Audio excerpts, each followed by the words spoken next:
your clear blue skies and drinking water streams. I miss your mountains, I miss your sunrise and your watercolor scenes. Ooh, Alaska, I'm coming home. I'm coming home. For 6 years, Jay Hammond and his crew have journeyed across Alaska. Down the trail, they met over 68 unique Alaskans doing unusual, uplifting, often courageous things in a land they trade for no other.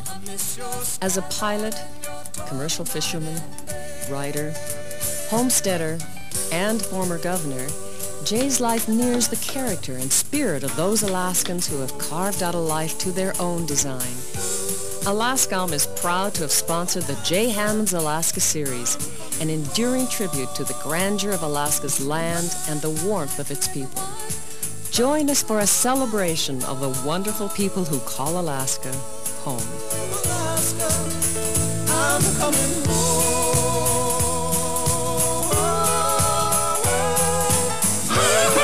How about that? Alaska.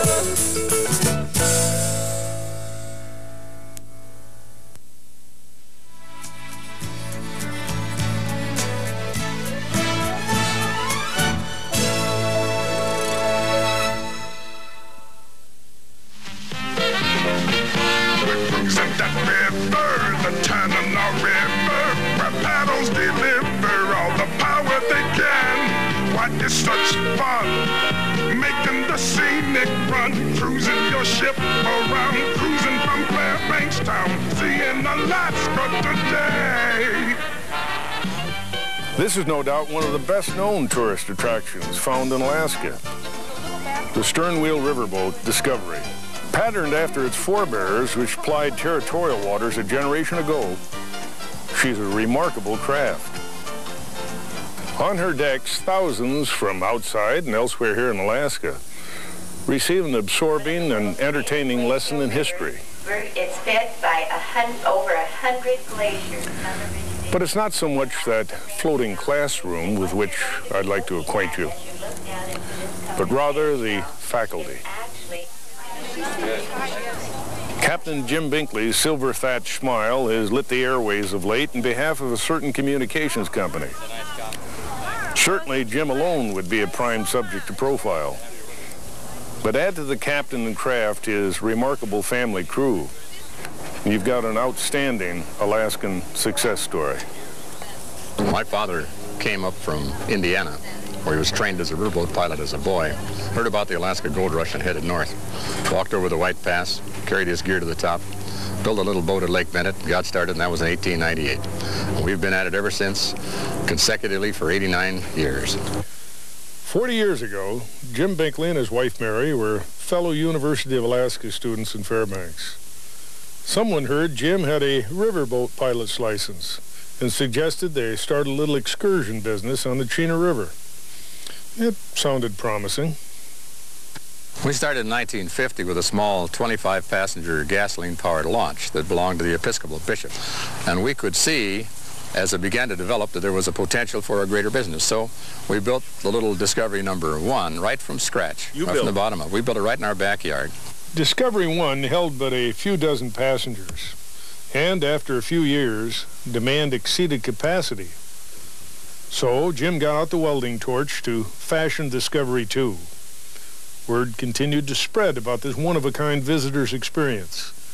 And in the early 1980s, the Binkleys took a giant step. We made this decision in 1984 to build Discovery #3.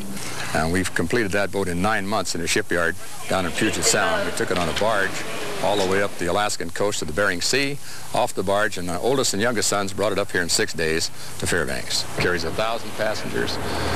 Take 800 undercover on a rainy day. It's quiet, it's comfortable. It has everything that a passenger wants, unlimited visibility. The speaker system is good. We have a video system on board now that supplements the things that we say with video cassettes that we can play, and it's just a terrific vessel.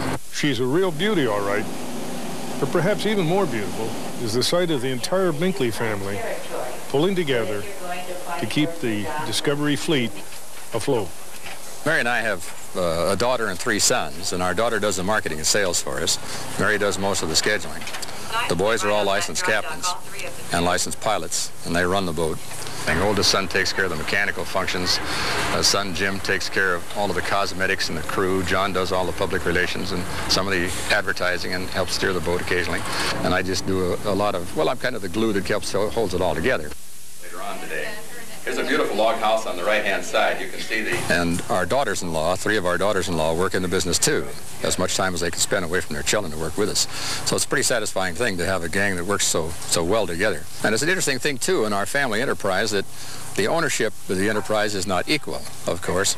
But when we make a decision as a family, we make it on equal voting. It's a very democratic process. Unless everybody agrees, we don't do it. But when everybody agrees, we really do it.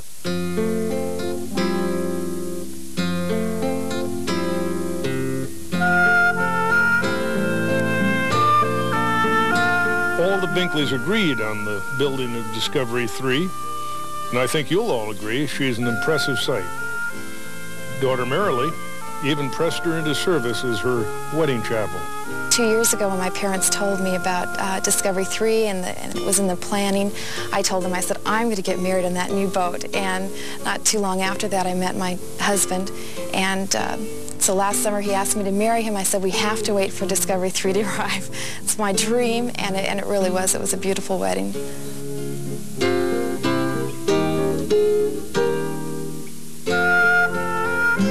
As parents and employers, you have to overlook a lot in their teen years and be patient with them. But as they get into their 20s, they settle down and really are much more responsible individuals by that time.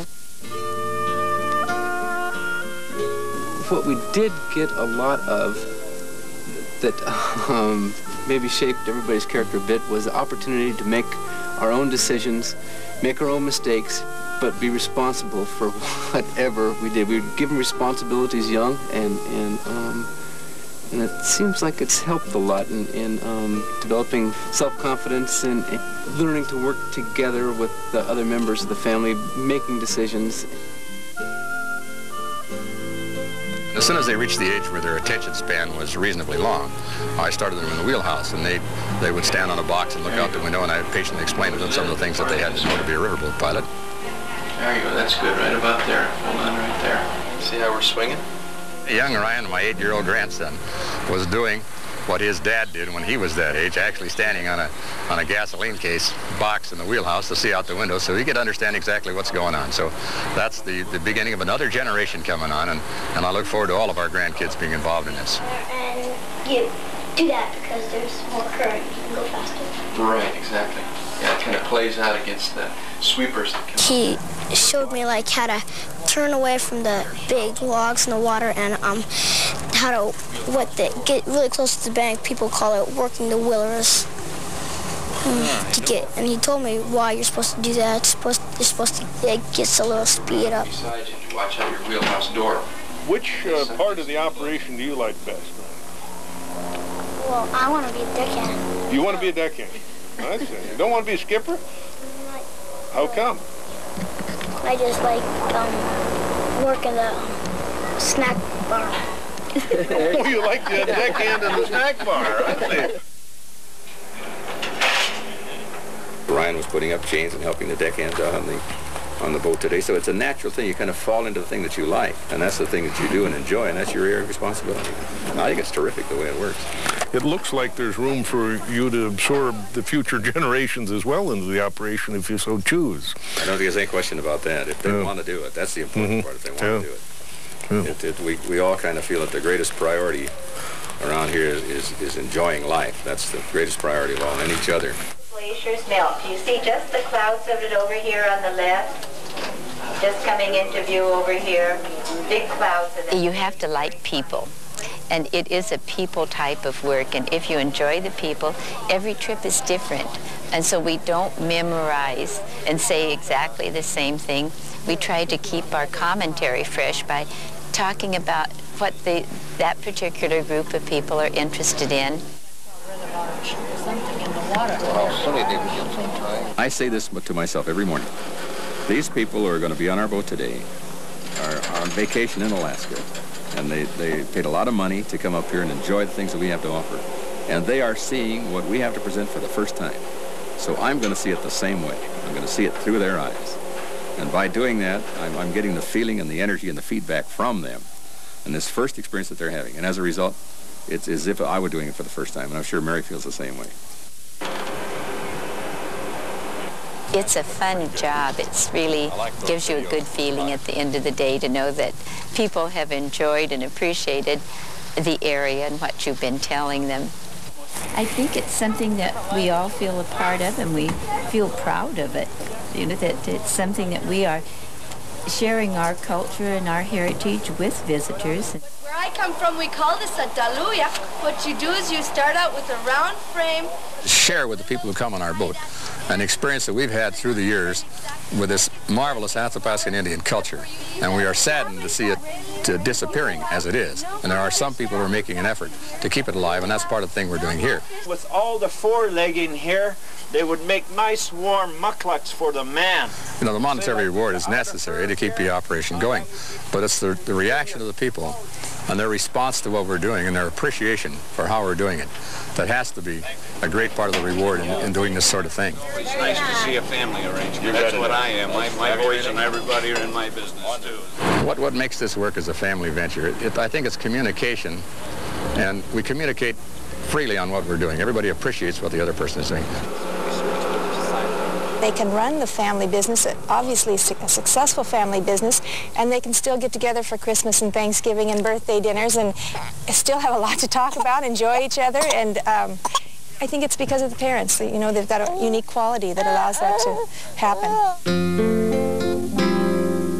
When Skip and I had been married for 6 months or so, a close girlfriend of mine asked me sort of surreptitiously, just said, "Karen, tell me, now that you're a part of that family, are they really as nice as they seem?"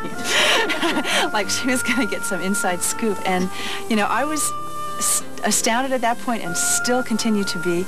They are continually nice, always supportive, always communicative, and they are as nice as they seem to be, and even nicer. A strong sense of family was real important to both of them, and that was something that was instilled in us, and I think that was real important and something that I hope I'm able to pass on to my children, that sense of belonging to a family. Jackie, Daddy! Whoa!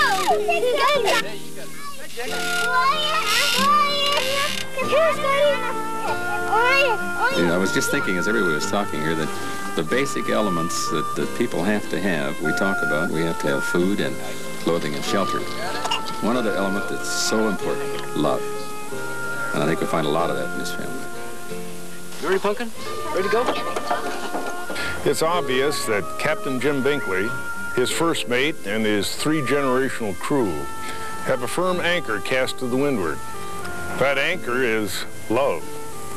Love for what they're doing, love for those they're doing it with, and love for the place they're doing it in. Direction in my life and my family's life has been very satisfying, very pleasing. I don't think I'd have done anything different. Here, the opportunity is everywhere. And of course, the thing is that people want to see you succeed in this state. They want to help you succeed. And that's the beautiful part of living here. People working together, doing things together. The state has everything going for it.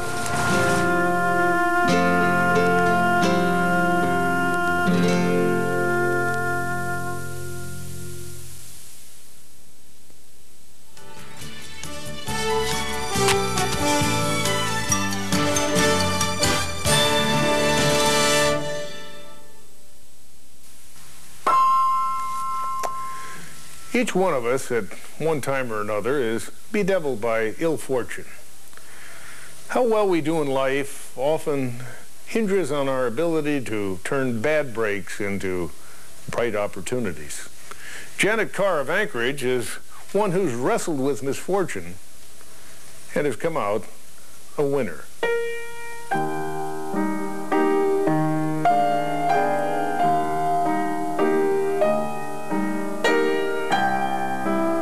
I started playing piano when I was 2½, believe it or not. My mom was a piano teacher, and in fact still is. And I used to apparently sit in the corner mesmerized by her students. And after they would leave, I would wander over and play one of the songs that I just heard. In 1980, she won the National Liberace Piano Competition over some 10,000 other contestants. I played my own arrangement of Gershwin and Chopin, and my medley worked out to be about 8.5 minutes, and decided that I was going to top it off with a quick ragtime piece. Did it double time at the end and just stood up on the last chord, just left them, you know, speechless.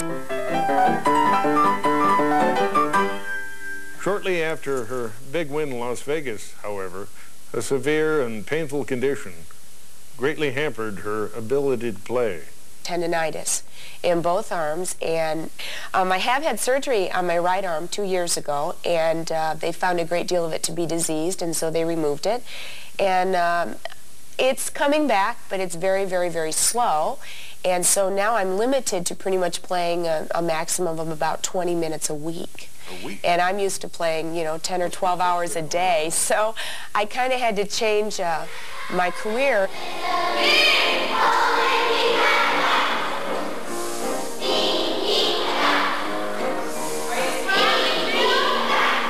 Matt Dahlshoff, who's now my business partner here in Alaska, we had the idea that we wanted to start a young people's group. And we started the Music Machine in 1982. What it is an 8-week workshop in musical theater for kids ages 6 to 18. And it takes place every summer, and it culminates in a big performance. This year it involves 160 kids.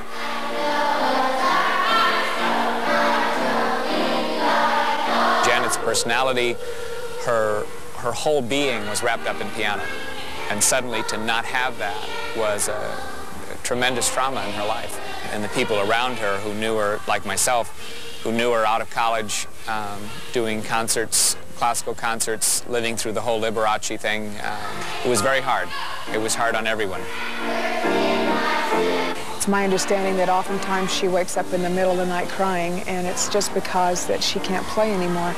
It's very hard for her not to play, and since I play, I know that feeling of what it would be like not to be able to play anymore. Now she's come to the point, really, of just being the producer and playing that role.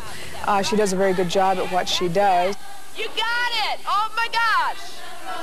I think the transition's been good. I think it's been hard, and I think some of the things she's now into will take her farther and farther away from the need to be a performer in the sense of piano and that sort of thing.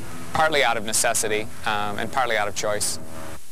You do a lot of work with children, and as well as adults. Which do you prefer to work with? Kids listen to you better. The children come with this kind of open, fresh attitude. They want to be there. They're excited to be there. They're anxious to please me and to have a good time, and that's what we encourage. We let them realize that this is a group effort.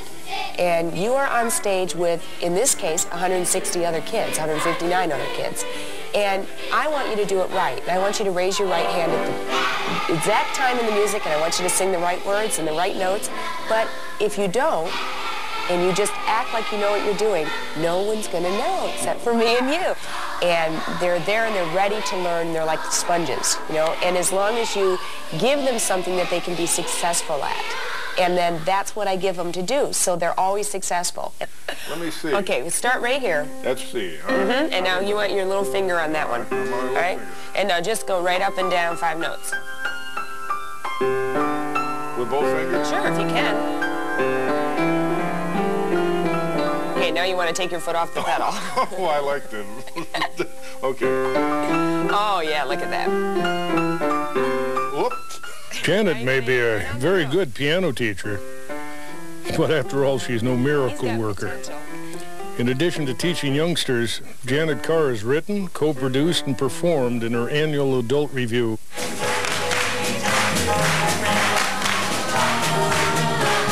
This summer in my adult show, it's called Those Fabulous 50s. And it covers 65 songs and dances from the era. And it's really lots of fun.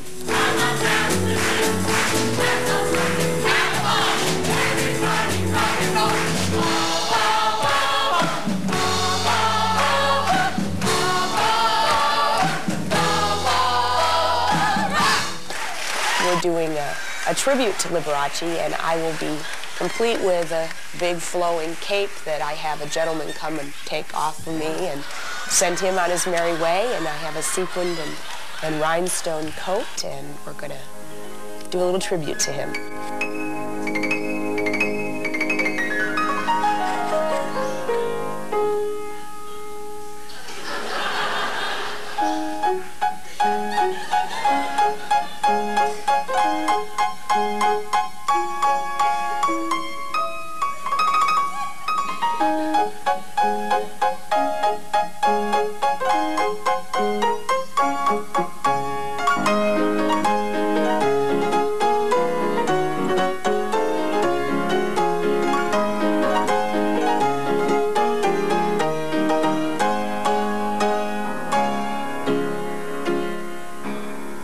This has been a real difficult time for me to go through the problem with my arms, and I certainly went through all of those questions of why is this happening to me at this age? You know, I'm not very old. Why is my body doing this? And there were times when I was like, I'm never going to get better. I'm never going to be able to play again. You know, I went through all that, but because I'm basically a positive person, I was able to say, let's turn this around and let's just make the best of it.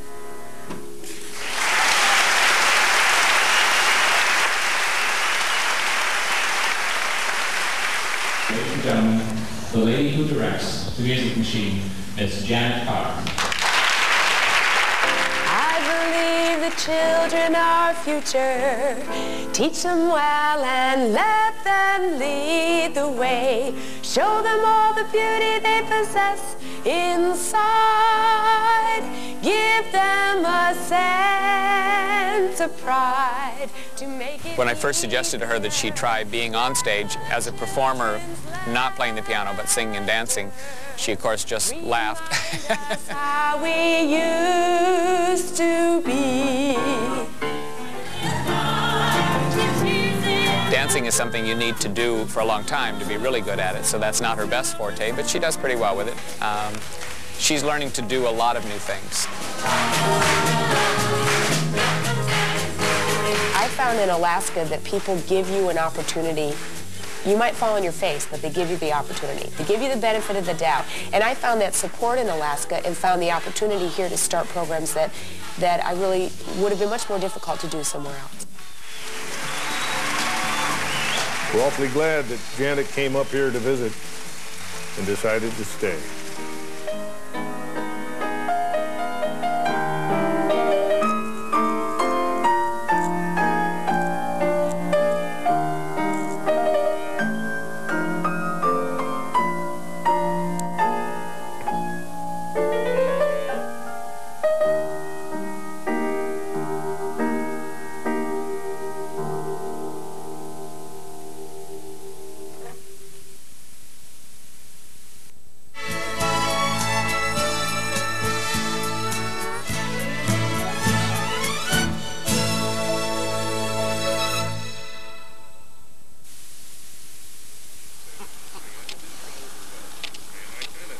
If you've been in Alaska for any length of time at all, you'll doubtlessly recognize the sun-bronzed lad walking beside me down the main thoroughfare of beautiful downtown Talkeetna.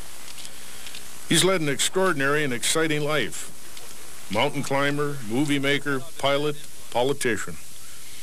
Some might say the high point of his career was serving as Alaska's lieutenant governor a few years back. Well, they'd be wrong. Today, in his 60s, Lowell Thomas is having the high time of his life. The late famed mountain pilot, Don Sheldon, showed him the map to his summit several years back while Lowell was still serving in Juneau. Impressed by Lowell's integrity, a commodity he deemed in short supply among too many office holders, Sheldon told him, "Thomas, you're much too honest to be a successful politician. Why don't you quit that foolishness and come up here and fly the mountain?" Well, at an age when most folks start thinking retirement, Lowell Thomas heeded Don's advice and never once regretted it.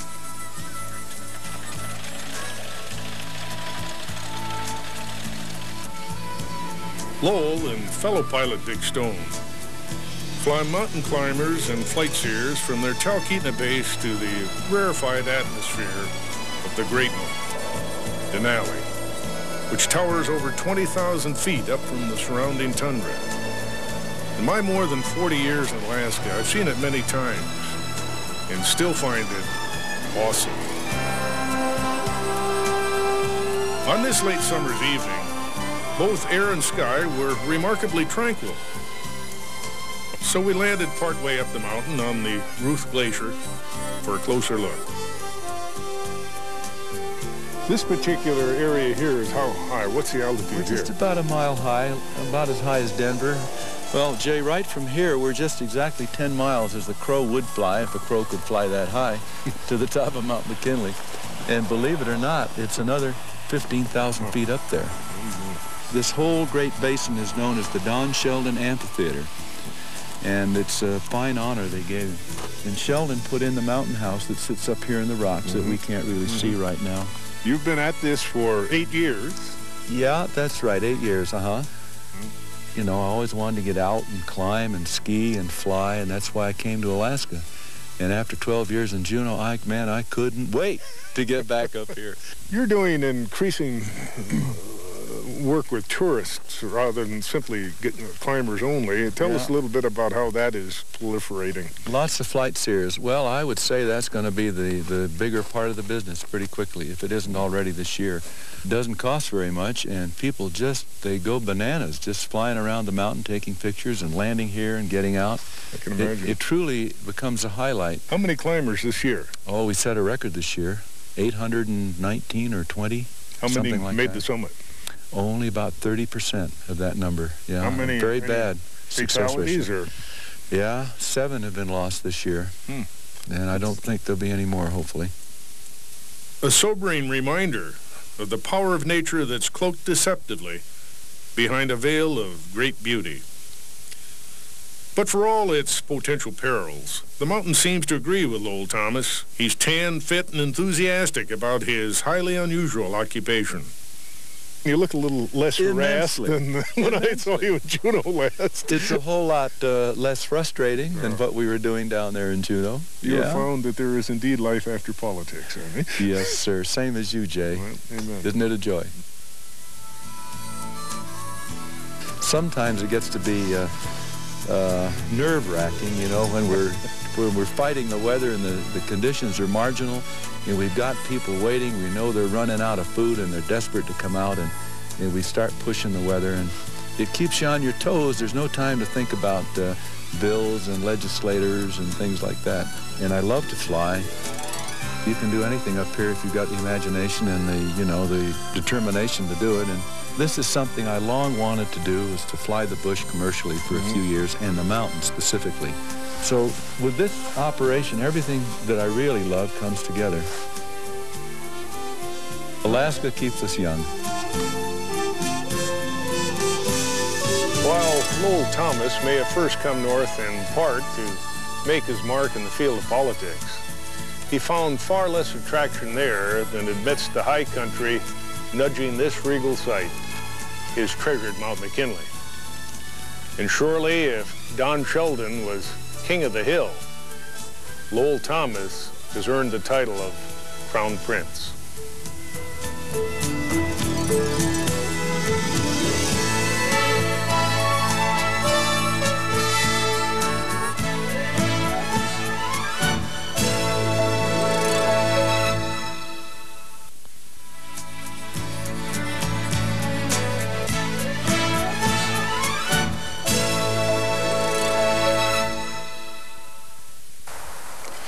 In these days of 3-car garages, cable TV, and electric can openers, it's unusual to find someone who leads a truly self-sustaining life. More unusual still when that someone is a woman. But we found artist Jeannie Phillips in the woods north of Wasilla, at a home she built with her own hands. And leading a life she's built on her own terms. So there's a muskrat, resident muskrat, and there's a family of grebes that I've been able to go out and visit the nest. Should we go see the grebe nest? Yeah, you bet.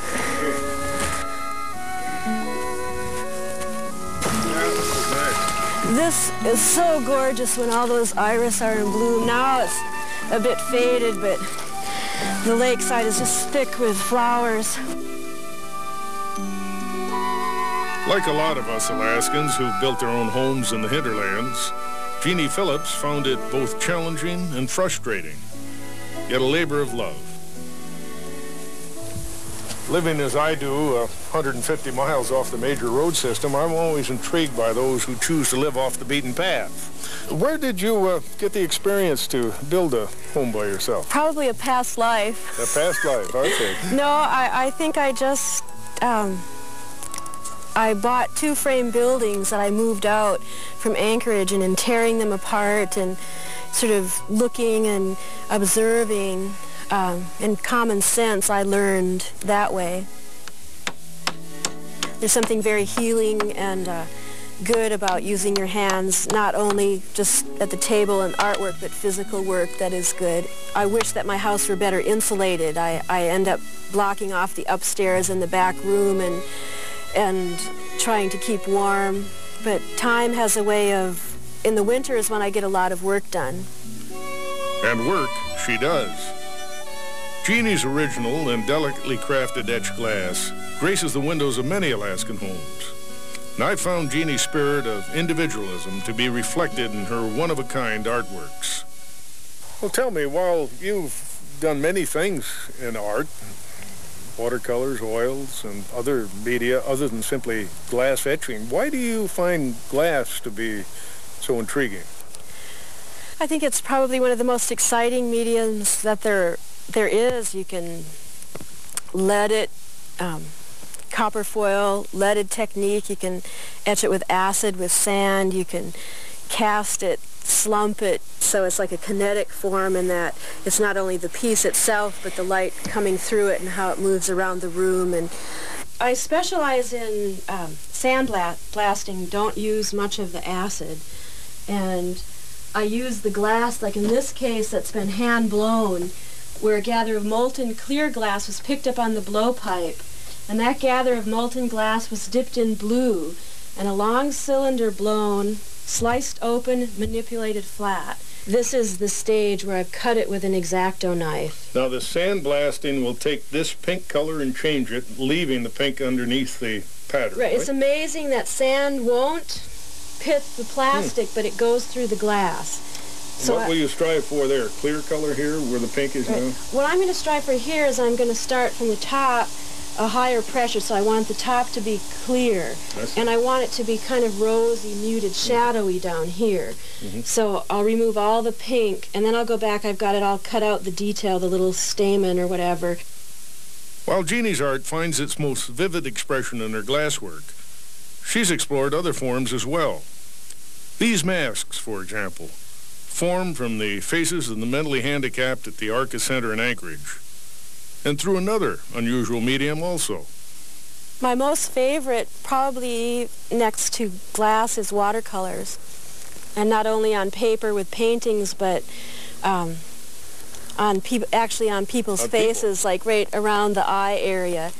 And at the arts fairs, I do it, and people stand in line and wait, and I've been able to watch children grow from small children getting their eyes done to college age, coming back, and so it's a nice sharing sort of magic. It's like the pattern is right there for each person already somehow. How do the kids respond to that? Some of them fall asleep in my hands, and it's like parents comment how they've never seen them sit still that long, so. Well, tell me, how do the children react once they see what you've done to their eyes? Or when I hold the mirror up to their face and they see, it's a very magic expression of how to imagine themselves as a canvas and how magic and beautiful I've made them look, very mysterious. So that's a very magic moment for me to see their expressions. Well, of course, during the winter, the long, dark days and perhaps snow up to your eaves, doesn't it get a little lonely and a feeling of isolation settle in, perhaps a little cabin fever? Yes, it does sometimes, and then I usually give someone a call and invite them over or go to a rep play in Anchorage. I think I'm a social creature, so I have extreme contrasts of thousands of people at the arts fairs or when I'm teaching, lots of people, and it seems to be a very nice balance. I think so many things of whether we're living alone or whether we have a partner has a lot to do with timing and fate. So if it's meant to be, it's meant to be. And so I don't focus my happiness on someone else. And so I have that sharing and that balance, and miraculously, when I express that in my art, my loneliness, maybe you could call it, and then someone sees it and buys it, and then I have a new friend. Jeannie Phillips is proof positive that being alone need not mean being lonely. There's a richness here and a peace that is all too rare in the lives of most people. Life's a risk at whatever it is that you're doing, so it doesn't stop me from doing anything.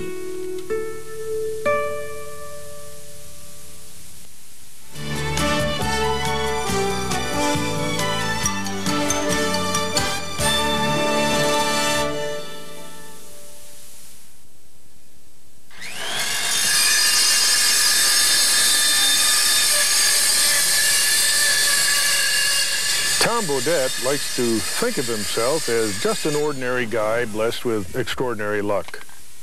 Set to go? Yep. Let's hope so. He lives in Homer with wife Debbie and 2-year-old son Courtney. 3 years ago, he was a struggling building contractor with both time and bills on his hands. I know, I built probably 30, 40 houses over the last 8 years. I know, we moved up to Homer here from Petersburg about 5 years ago, and I never really did get the business back off the ground the way I was used to down in Petersburg. We had a pretty nice clientele. So I started to lose interest. It wasn't paying as well as it should. And decided that, what the heck, maybe I'll try this writing business again, because that's what I studied for in school. And well, you did, huh? Oh, I always had it dream in the back of my head someday I'd write. I always thought if I ever fell off the roof, broke my neck, that I'd be able to make a living at a typewriter somewhere. In 1984, Tom Bodette wrote an account about his futile attempts to quit smoking. It was laced with his own brand of homespun wit and wisdom, which somehow adds significant dimension and substance to what seems at first perhaps a rather trivial matter. An Anchorage paper printed it. The first piece I ever sent out after, like I say, 10 years without writing, the Daily News printed it. And I thought, well, that was easy, you know. The Homer Public Radio station asked him to record weekly essays. What in the heck would I write about? Eileen Hughes down here at KBBI, she says, well, just write about whatever's going on in your life at the time. You know, what happened to you this week? And, well, you know, I had my dog castrated. She says, well, that sounds like fun. Why don't you try that? So I did. Tom soon found himself a regular contributor to National Public Radio's news program, All Things Considered. I sent them an audition tape, the intention of it being an audition tape, and they played the first piece on the tape the day they got it. And it was about 3 weeks later that there's an editor at Addison Wesley named Bob Lavelle who listened to All Things Considered on his way back, going home from work, heard a few of these things. I was doing it every week then, and decided that something like that might work well as a book. And so I get this phone call, and away we go. So I'm sitting here, you know, with a nail bag on, talking on the phone, thinking, what in the hell's going on down here? A book contract followed. A collection of musings about life in this unique little community entitled As Far as You Can Go Without a Passport. Suddenly, Tom Bodette was something of a national celebrity. So in 6 months, I went from not even owning a decent typewriter to a book contract, and I have no idea to this day why that happened. I do. Tom has an uncanny ability to turn everyday happenings into memorable moments. There was a piece that's in the first book called Private Pains, and that aired on All Things Considered there on National Public Radio a couple years ago. And the mail from that, the piece, just aired in, and what it was about was one day I was driving through Homer, and just past this lady that was stopped in her car at a stop sign. She was crying, just to herself. Well, the damnedest thing happened while I was driving down Pioneer Avenue last week. I was passing an intersection and noticed a middle-aged lady stopped in her car waiting to enter the road. There was nothing remarkable about the car, but I happened to look at just the right time and saw she was crying. Her cheeks were wet and her mouth was sort of twisted in that sorrowful half-smile people sometimes get when they cry. She didn't seem to be in any kind of predicament, and I'd never seen her before. So I did what we usually do when we see people crying. I looked away and drove on. Well, I kept thinking about it as I drove down the road. What could have driven this woman to tears in the middle of the day while waiting at a stop sign? Well, maybe she'd just gotten some terrible news about something. Maybe a parent had died or her husband left her. Perhaps our lives are made up of real mundane little things: shopping for groceries, fixing your car, doing the laundry. These are the things that make up our lives, and at times we get bored with that and maybe a little disappointed that our lives aren't more interesting. But they are really interesting. That stuff is incredibly interesting if you really take it apart and see how funny some of it is and how tragic it is. I think you can find as much pain and suffering down at the supermarket as you could on a battlefield. I had a brief vision of opening her car door and holding her, telling her it'd be all right, but I knew I'd never do that and probably get arrested if I did. That was the gist of the piece, and I got so much mail from that, a lot of them from women, saying it could have been me in that car, or I hope that the next time that does happen to me that there's someone like yourself that sees it and passes a word or a thought of kindness my way. Seems we spend so much time torturing each other to get to the head of the line or maneuver into that last parking space. Maybe we should forget about all that stuff every once in a while and just keep our eyes peeled for the tears of a stranger. It's so gratifying to think that you can actually share a moment like that with people that it makes you feel like you're actually doing something, even though I know better. Evidently, Tom's impact was being felt. A national motel chain hired him to deliver their radio commercials. Hi, Tom Bodette from Motel 6 with a message for the traveling guy. In the distinctive Bodette style, of course. We have 400 locations from coast to coast, and we operate every one of them, so they're always clean and comfortable. Well, now then, with the money you save, why don't you find a steakhouse and order that big old ribeye you always wanted, or make it a T-bone, you know what I mean. Get 2 baked potatoes and a slice of pie, then tip the waiter right and walk out of there feeling like a big shot. But that's what you are, buddy, and some of us recognize that. I'm Tom Bodette for Motel 6. Have a good trip. It's not some character I've developed. When I started this out, I was writing like I would talk to you over a beer down at the saloon, and it was a natural cadence for me. It was my natural everyday vernacular I was using. In fact, a word like vernacular really isn't in my vernacular, but we're trying to impress people here. So you, curiously enough, have much more national renown than you apparently do in Alaska, and I think that's unique. What do you attribute that? Well, I don't think Alaskans are as impressed with the fact that I'm living in Alaska as the readers outside. They hear this voice from Alaska on the radio or read something in a book or that, and everyone's real curious about Alaska. Well, of course, we don't care. We're all here. So that might be the reason, and I kind of like it that way. I'd rather have it out there to be somebody than to be a big mouth around my own state. Retain a little of your own privacy, so to speak. I just want to be a regular guy here. Tom's second book, Small Comforts, was just released nationally. And I wondered if writer's block had ever reared its ugly head on one of those late nights in the work shed. Building, you just go to work and then you get it done. I mean, there's nothing to dink around with there, you know. It's just like, well, this needs to be put there and nailed down. But writing is a whole different thing. You can goof around forever and wait for a solid idea to come. And I found this quote by E.L. Doctorow that I keep right up there above my machine. It says, writing is like driving at night. You can see only as far as the headlights, but you can make the whole trip that way. So when I'm sitting here with the little beads of sweat forming on my brow and it's 6 hours to deadline, I just write something down and, okay, there's my headlights. And now I can see that much further and I take the next thing, and pretty soon you'll get something rolling. As one who frequently flips on his less than state-of-the-art mental word processor, only to find the screen blank, I have much admiration for those verbal alchemists with the ability to gold plate the coffee grounds, banana peels, and eggshells of everyday life and burnish them into jewels of rare luster. Such a writer is Tom Bodette. They got something for everybody nowadays. Seminars for the ill-dressed, therapy groups for the ill-at-ease, clinics for the drugged and drinking, and fat farms for the obese. But there's one social problem that I find no one addressing: growing a new beard. How about a beard ranch? A place where a guy will come on up. That's about all we do here. Sign up for one of our environment trash and weekend package tours. We got lots of environment. Bring your own trash or use ours. No extra charge.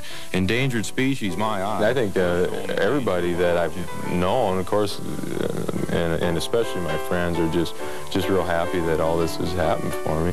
Oh, sometimes they give me a little flack down at the lumber yard, you know, oh, here comes the speaking deacon, you know, and this guy. And I take a little ribbon, but I think in a way they all thought it was pretty neat.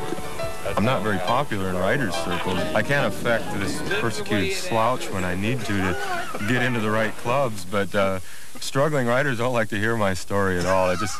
So I try to make something up to please them, you know. In his first book, Tom wrote, "Alaska is one of the sanest places in the world. At once demanding and acceptant, always irreverent, and seldom monotonous. A place where I'm proud to live, full of people I'm proud to know." I'd like to tell you I have nothing but admiration and respect for Tom's ability, but that wouldn't be true. Overshadowing both, I must confess, is craven envy.